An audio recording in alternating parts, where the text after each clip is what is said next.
All right, go for it. So we went to see this house. Well, I went to see this house on Friday with my client to do a virtual showing. They love the house. We were there early. Okay. Um, I talked to the listing agent. She's also the seller. So everything went really smoothly. We really bonded. Basically, we ended the day with her saying, I'm so happy for your family. I can't wait to meet them. Can we change the closing date so that I can be there in person? If they need to move in early, we can make some arrangements for them to rent the house since they can't be here, till the 15th and they can't close until the 22nd. Oh, it was such a wonderful, we're so ready to go. I said, how much time do you need to make a decision? She says, I don't need any time at all. Just send me the contract and I'll get it signed. I'm just going to get with my co-agent after work. I'll sign it and send it right back to you. So what did I do? I shared that information with my client. And what happens? Good morning. It did not work out. I get a text a couple of hours later. We have multiple offers. Thank you for your interest. I'm like, what? What? Jeez. But the good news is I learned a very good lesson to keep my mouth shut until I have it in writing. Okay. Did everyone hear that? Yep. Okay. My client also lost out on a home this weekend. I feel really bad about it, except this time it was the listing agents. Well, I mean, it was still my fault, but it was also the listing agents too. She had her house. This is a new buyer. Like, I just got, they just signed the BBA last week. They're in a really weird situation where they have like all the time in the world. We went and saw 3 homes yesterday, and they immediately wanted to put an offer in on one of them. Okay. And the one that we saw, I called the listing agent just to give her a verbal. She said, oh, it's under contract. And I said, what? She said, yeah, does it not say that in the MLS? I was like, no, it says everywhere that it's active. It's like, yeah, it's under contract. We're still in due diligence. So I was like, okay, well, you're still in due diligence, so, maybe it'll come available.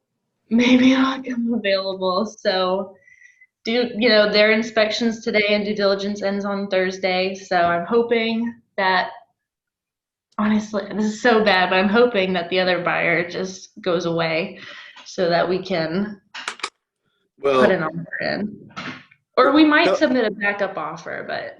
Couple thoughts on that. I mean, you always could do the backup offer just to get your client in the habit of signing things, right? And use that as a non pressured experience of doing paperwork and explaining, due diligence and all that kind of stuff, right? Mm-hmm. I'm trying to find a delicate way of saying this, but it's kind of always our fault.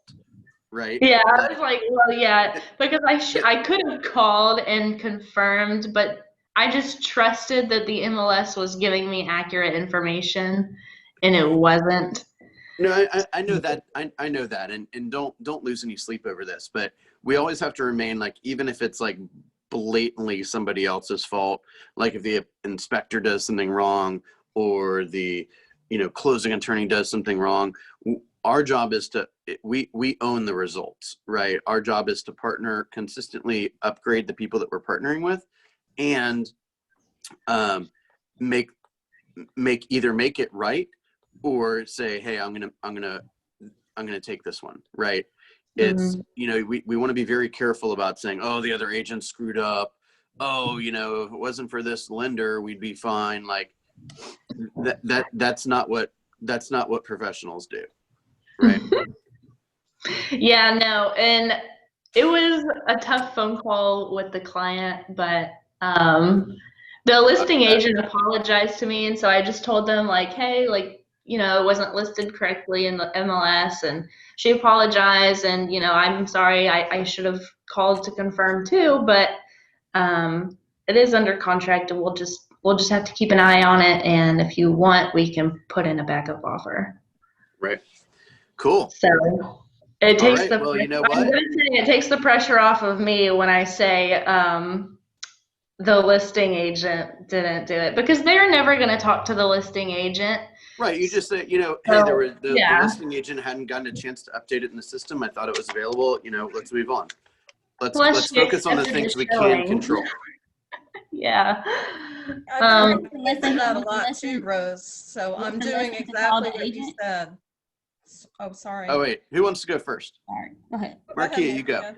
Oh, I was saying, I think I had came in late. Was the lesson to always call the listing agent prior to you putting an offer in? That's what Melba teaches in the Ignite class. She says she always calls the agent before she shows the home, just to verify it's still active. And that's Okay. what I Oh, was for gonna sure. What was say. the lesson here? The problem is that all the other agents in town don't take Melba's Ignite class. Right. That's the issue here.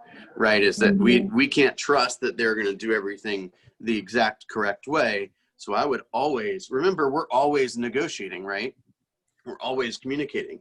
And so if we call that other agent and say, just checking the status, I know it's a crazy market, is the home still available? Then, you're establishing that rapport right away, right? You're showing them that you're a professional. All right, let's go one more piece of good news, then we'll move on. Who else had some fun experience or positive experience this weekend? I had good experience, Bill. All right, share it with us. Well, the buyer I've been working with finally told her listing agent that she preferred to work with me for her listing. So I was actually able to get that listing. Beautiful. Good job. Well, it's been like 2 months in the working. Yep. Sometimes So, it takes a long time. Exactly. And then I had the buyer that I'm going to get the buyer brokerage agreement with for my cousin, actually. That she's actually pregnant, and their lease where they're renting from now. They're renting a home, and their lease actually ends in January. So her baby is due in January. So she's definitely looking to purchase something by December. Well, if you guys have ever negotiated a contract with a laboring woman, it ain't that fun. I've done it though. I've done it. And they have that's the one that I was telling you that their price point was between 800 and the 1.2 million. So, woo, yeah, that's pretty there exciting. you go. There you go. Good stuff, you guys. Good stuff. All right, I want to go over just a little bit of housekeeping. So for today, remember from 10 o'clock to 10:15, we're doing the Georgia Legacy Group. Productivity Group is doing the a high accountability session. That is a session where it's really designed to strictly focus on two things. What have you done over the last 48 hours to create a client? And what are your intentions to do over the next 48 hours to create a client?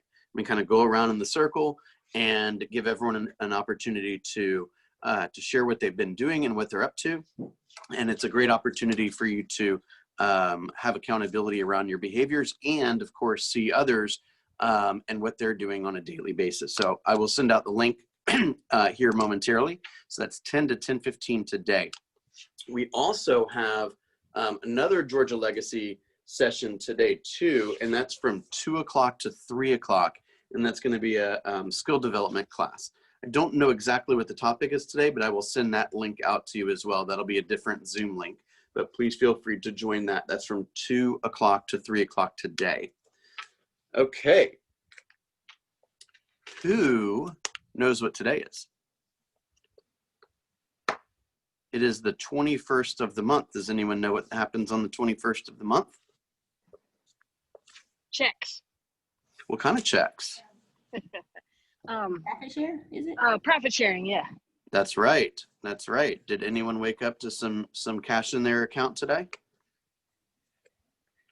Not today, but I'm Anybody? hopefully going to get my first one soon in my downline. All right. So I sent out, I don't know that I'm friends with every single person on Facebook. And if I'm not friends with you, please go ahead and friend me and I'll friend you and we'll make it happen. However, there is a group in Facebook called the, make sure I say it exactly right. It is called Profit Share Mastermind -KW. Profit Share Mastermind /KW. I would like everyone to be a member of this group. If you never, ever, ever intend to take advantage of the profit sharing opportunity with Keller Williams, I want you to be in the group anyway, because there's a lot of great content in there. And today is one of the most fun days to be a part of that group. People are posting what they received. They're posting how they're sharing what they received, right? Are they making a donation with some of that money? Who they've helped. Just good culture stories coming out of that room, especially today. Okay. There was Aaron Kaufman, who is a buddy of mine who runs the group. He did this exercise. I just want to share this with you really fast, that when you take your amount of profit share, what he was trying to do was to calculate, hang on, let me make sure I read it exactly right. Okay, so what I earned this month in profit share was the monthly passive income equivalent of investing this amount annually at 4%, except I have no risk, capital investment, other than time and liability. What is your annual investment equivalent number? Just multiply your number times 300 to calculate it. Okay, so his is just shy of $2.5 million, $2.498 million. So if he had that in the bank and it was receiving 4% passive income interest, he would have been paid that this month. Yet he didn't have to make any deposits, pay any taxes on that income. Make sense, guys? One of the videos that we did, I think it was last week on profit share, I felt like I was on my A game. So go back and watch that one. That one was really good. I don't often say that about my classes, but I thought that one was really clear. You guys, it seriously is the best opportunity Keller Williams has. Okay, and that should be saying a lot. So if you're curious about what I'm talking about, or how to get started, or scripts or dialogues or anything, please go back and watch the 2 last videos that we've done on profit share, or let me know and we'll have some, we can talk offline about including that into your plan, okay?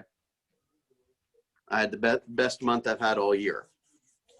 Not quite going to Hawaii yet, but the best month I've had this year. Okay, who wants to do some role play? Liz? Yeah, I can do it with you. Okay. Yes. Well, who wants to do it with Liz? I don't necessarily have to be the one. What would you like to role play today, Liz?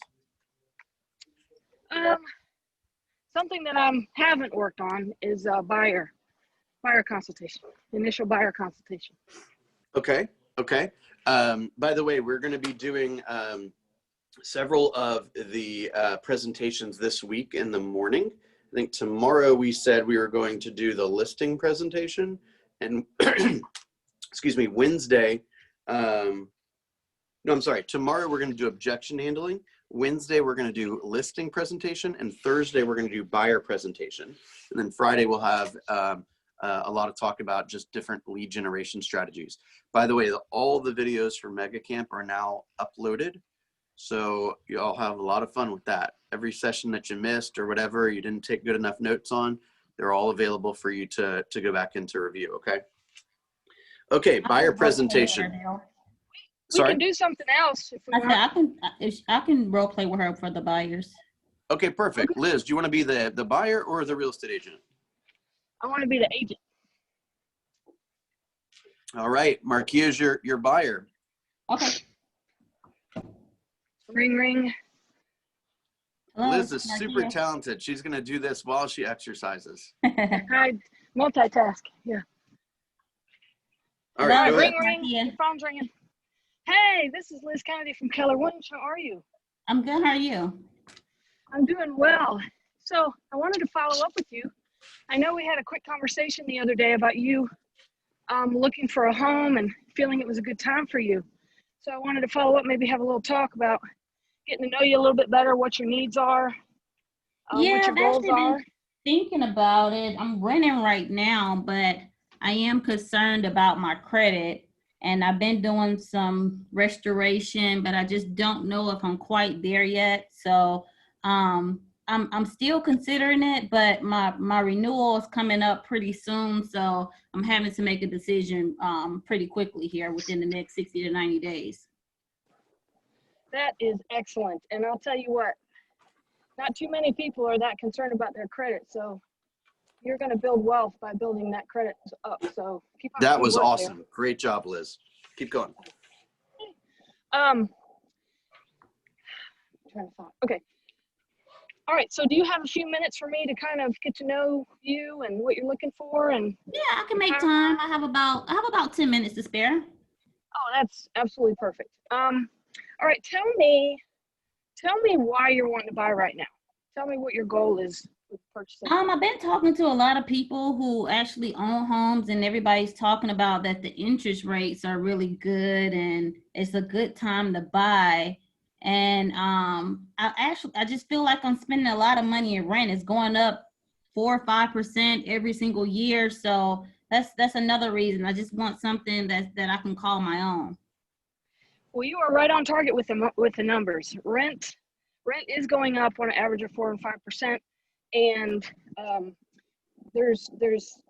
had a client buy the other day. She looked at the mortgage payment and she said, "Oh my gosh, my mortgage is lower than my rent payment, and I'm getting 4 times the square footage and a garage."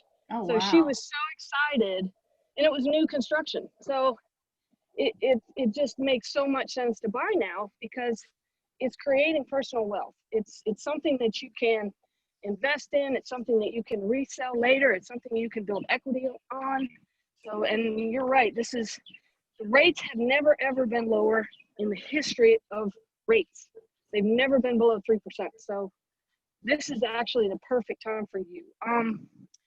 So is it a such thing as that I don't get approved? Like, how exactly does that work? Does everybody get approved? Or I'm just really concerned about, I guess, the houses that I'm looking at and what I can actually afford and just, going through that scary part.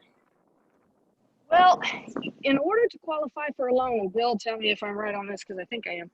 In order to qualify for a loan, I think they dropped the FHA requirement to 620 for a credit score. And what's So FHA? that's a federal housing loan. That's a government-backed loan Okay. versus just a lender, a bank loan.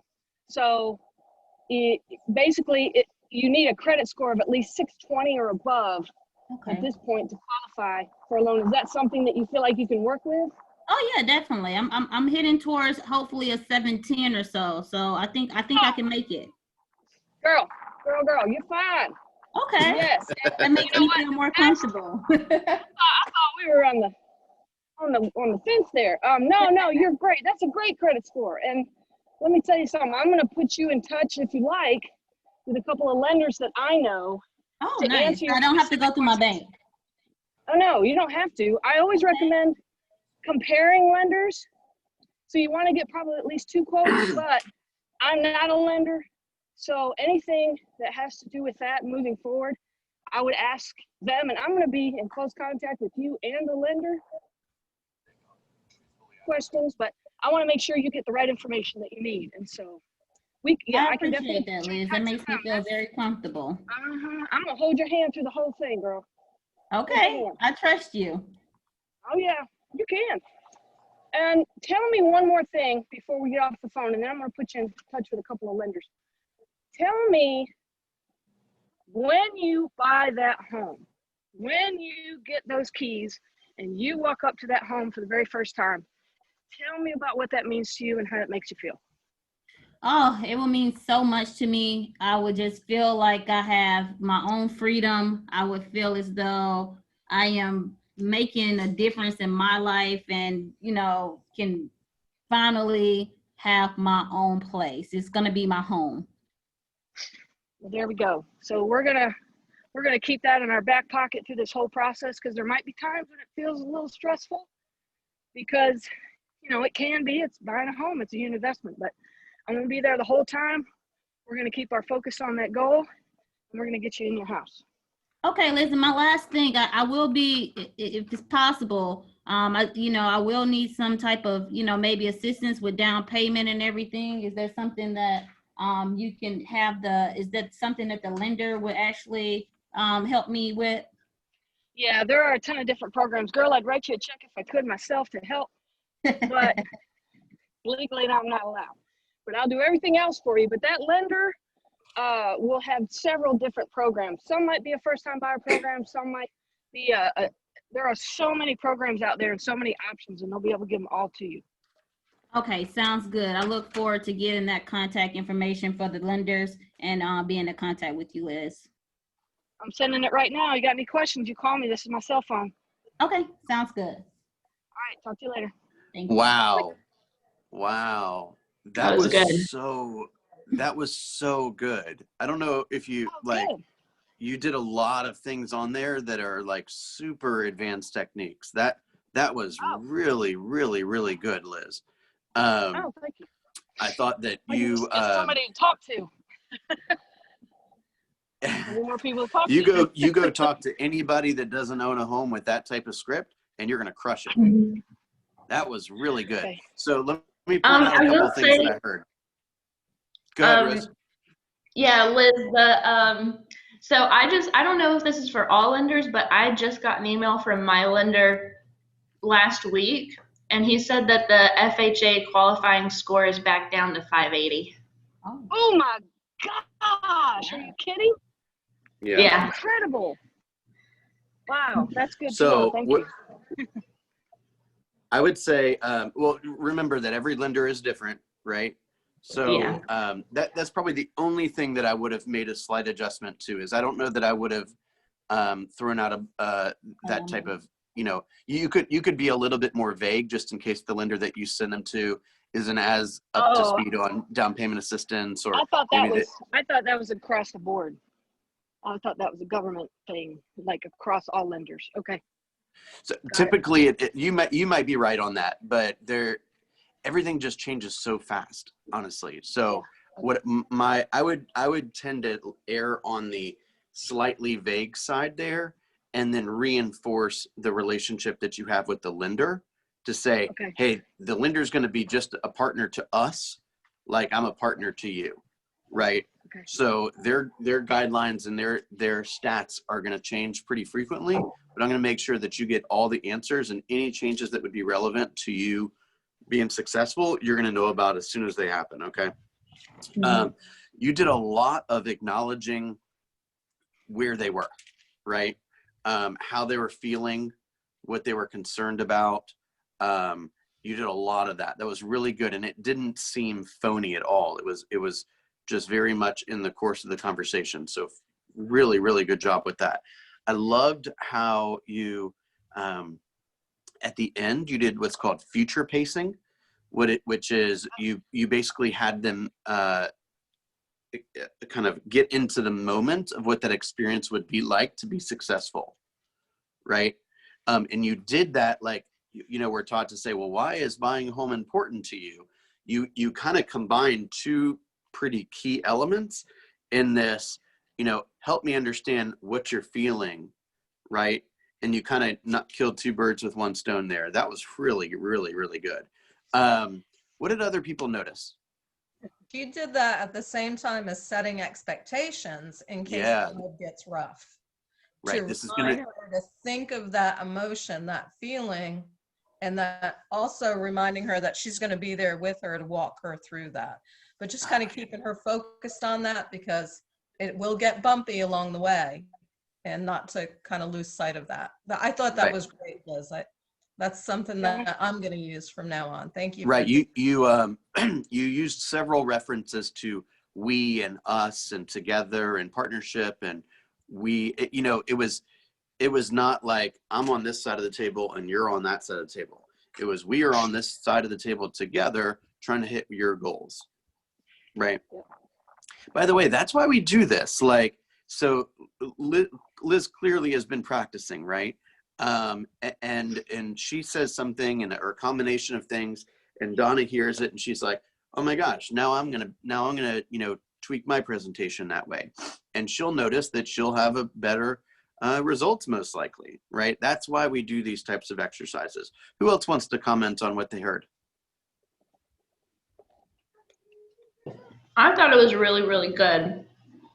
Any specific part that you liked? Honestly, I can't remember. I just know that I really liked what I heard. And I mean, I don't know if like most people mention this.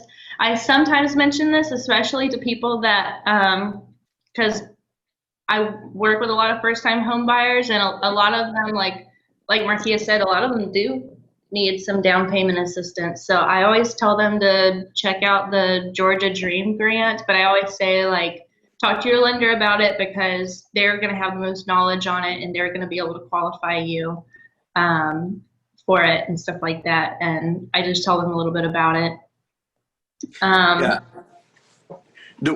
I know words are super important. So with your permission, I'm going to pick at one thing you said, which is talk to your lender. It almost makes it sound like the lender is not a key partner, right? Talk to your lender. It makes it sound like that. Or talk to the lender, or talk to Kathy, or like mention them by name, right? So because talk to your lender, it makes it seem like the lender is like kind of outside of the inner circle, if you know what I'm saying, right? Now, if they come and they're like, hey, I'm using this, thanks Tawantis, I'm using this this lender that's my cousin's uncle or whatever. Although I guess your cousin's uncle is like your father or something, right? Yeah. Or the other uncle. Yeah, I got to think about that for a second. Then call them or call her and introduce yourself and see if this person knows what the hell they're doing, right? I've had clients that want to use lenders that, quite frankly, were not good, right? They weren't responsive. They didn't know their work. They just weren't A+ partners. And occasionally I've had to go to the buyer and say, hey, I got some concerns about Joe here, right? I emailed him 3 days ago. I haven't heard anything. There's going to be some pretty need for some quick turnaround in this process, and I'm a little concerned. I actually just did that with my client, who they're a veteran, and so he went with Veterans United. I've never worked with them, but I like to think that this is just like like something strange, but I want to think that all Veterans United people are going to be easy to work with, but this person in particular is not. He was actually very rude to me over the phone, and I just told him, I was like, I mean, you can get a VA loan with my lender too, and this guy is very rude, and it might be a little bit hard to work with him.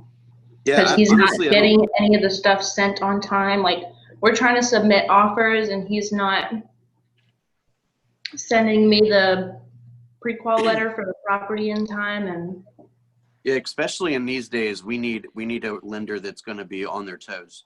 So if you're having a hard time making progress with somebody that your client is trying to work with, do it as kindly as you can, but hey, everyone's got to do their share or no one's going to win. And so I don't see a problem with saying, hey, I need this in this amount of time. I'm having a little hard time getting a hold of your lender. Have you had a similar issue? And if they say, yeah, say, hey, I think we might need to chat with somebody else as well.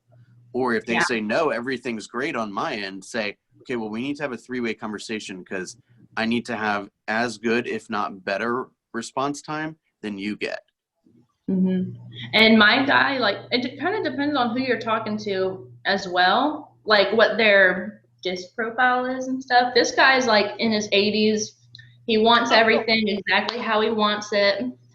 And he's like super old school, like, this is how it's going to be, or it's nothing at all. So I always have to be like really frank with him. And I'm not a person that's used to being frank. So Welcome it's to real estate. yeah. An Hey, Bill, interesting I have conversation. All right. What's that? I have a I question. really- Yeah. Could you clear up for me I guess the rumors or the theory of looking for different lenders at the same time, and people, like I've heard that if you look for different lenders or shop for different lenders in 30 days, then it doesn't really affect your credit if it's within 30 days. Then It's called a soft pull. But is it for each one of them, or if it's within 30 days, it won't be as harsh if you're pulling multiples? Because I have a couple of people. That's my understanding too. It's called a soft pull. So basically, if you, meaning it doesn't have an impact on your credit. Now, at the very beginning stages, it's not like if they're just quote unquote getting a pre-qualification, like they don't need to go and talk to 6 different lenders, right? Just introduce them to the couple that you like working with, and they're going to understand, hey, are they likely to buy a $200,000 home or a $300,000 home, right? Do they have any like major issues that are going to get in the way? That's not really the time to quote unquote shop the loan. Okay, you can shop the We're loan. going to show you how, if you're in, let's say, New York or Canada, and you want to disable the ability for Keller Mortgage and Keller Covered because they're not in your area yet. All right, I'm glad that you are Keller. studying Eager to learn. Keller Mortgage. It's not the time. It's not the time to check to get different rate quotes when you're just checking it out, right? The rates are not going to be that much different, right? Ideally, they're going to get in front of somebody that you trust, right? Somebody that you trust, somebody that's done the job for you in the past, somebody that's responsive, or somebody that you know in the past, somebody that is responsive to questions and needs, somebody that is kind of has, as Dave Ramsey would say, the heart of a teacher, right? Somebody that's going to spend a little time with them to explain to them things like down payment assistance or the details behind what closing costs are, and walk them through how important it is to be responsive to needs for extra documentation and that kind of thing. What I've found is the smaller the shop, the better the deal. So you got a Wells Fargo online, have fun, right? Yeah. That's probably, that's going to be a tough transaction, right? You go to somebody that you can actually speak to and you don't have to hit a 7-digit extension number. That's going to be your best bet. Keep your buyer, if possible, in your world. If they want more than one person, give them more than one person. But ideally, they're not going to be on, Rocket Mortgage and, all these kind of places online. Try to say, hey, look, myself and my colleagues have worked with lenders for many, many, many years. And these are the 3 that I like the most. Right. So let me know what you think about these 3. Okay. Okay, I was just about to ask you. I was going to say, I thought we were supposed to encourage them to shop around, because I always give them 3 different lenders from 3 different mortgage companies. One of them's Kathy, the other's Patrick, and then Tracy Donan that used to be with Kathy. Yep. And I actually just took a look at my client's like cost analysis sheet when it came to like choosing lenders, and one of the lenders only approved him for like $190, and then they were charging him like $1,900. And then my lender that I chose for him approved him for $200, and he didn't have the $1,900 fee. And I kind of pointed that out to him. Just it's really hard sometimes with those the cost sheets are really supposed to help them compare apples to apples, but they still don't do that great of a job. Rose, you're doing the right thing, right? You want to, if you say, hey, here's my lender, and they're like, oh, what about this other guy? Be like, no, you got to work with this person. You could get in some trouble for steering or, I definitely try to stay away allegations of from that. kickbacks or something like that. Mhm. All right. I want to be respectful of everyone's time today. So don't forget those that have their meetings today. We got about 7 or 8 one-on-one meetings. Today is also the final day of reporting for the 3rd week. You guys are crushing it in terms of reporting and appointments, so keep up the good work. If you have not reported your numbers for the 1st or 2nd week in September, please catch up as soon as possible. And don't forget about the 10 o'clock high accountability session and the 2 o'clock skill session today. Look forward to continuing to see all y'all's results. Great job, you guys. Thank you.